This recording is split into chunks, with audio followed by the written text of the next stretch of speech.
ওই সকল ব্যক্তিদের জন্য আল্লাহ রাসূল সাল্লাল্লাহু আলাইহি ওয়াসাল্লাম জাহান্নামকে হারাম ঘোষণা করেছেন, যে সকল ব্যক্তিরা মানুষের সাথে অত্যন্ত মিলেমিশে থাকে, যাদের ব্যবহার অত্যন্ত সহজ সরল, যারা নম্রভাষী, যাদের চরিত্র অত্যন্ত উত্তম, এমন ব্যক্তিদের জন্য রাসূল আকরাম সাল্লাল্লাহু আলাইহি ওয়াসাল্লাম জাহান্নামকে হারাম ঘোষণা করেছেন।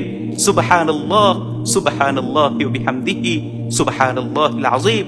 এ সম্পর্কে জামিআ তিরমিজির 2488 নম্বর হাদিস, হযরত আব্দুল্লাহ ইবনে মাসউদ রাদিয়াল্লাহু আনহু বলেন, রাসূল আকরাম সাল্লাল্লাহু আলাইহি ওয়াসাল্লাম ইরশাদ করেছেন, আলা উখবিরুকুম বিমা ইয়াহরুমু আলান নার আও বিমান তাহরুমু আলাইহিন নার। আমি কি তোমাদেরকে জানিয়ে দেব কোন ব্যক্তির জন্য জাহান্নাম হারাম এবং জাহান্নামের জন্য কোন ব্যক্তি হারাম।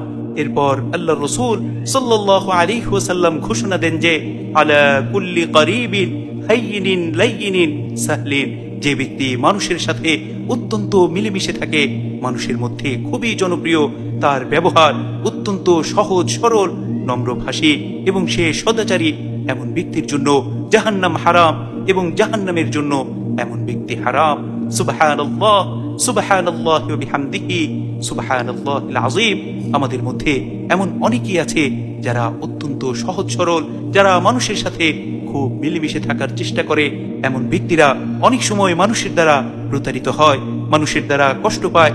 এর ফলে তারা তাদের সহজ সরল ব্যবহারের জন্য আফসোস করতে থাকে, অথচ আল্লাহ রাসূল সাল্লাল্লাহু আলাইহি ওয়াসাল্লাম তাদেরকে কত চমৎকার সুসংবাদ দিয়েছেন যে, যারা অত্যন্ত সহজ সরল, যারা মানুষের সাথে মিলেমিশে থাকে, এমন ব্যক্তিদের জন্য জাহান্নাম হারাম এবং জাহান্নামের জন্য এমন ব্যক্তি হারাম।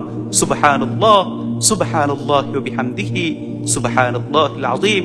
আল্লাহ রাব্বুল আলামিন আমাদের প্রত্যেককে এমন সহজ সরল ও নম্রভাষী হওয়ার তৌফিক দান করুন। আমিন।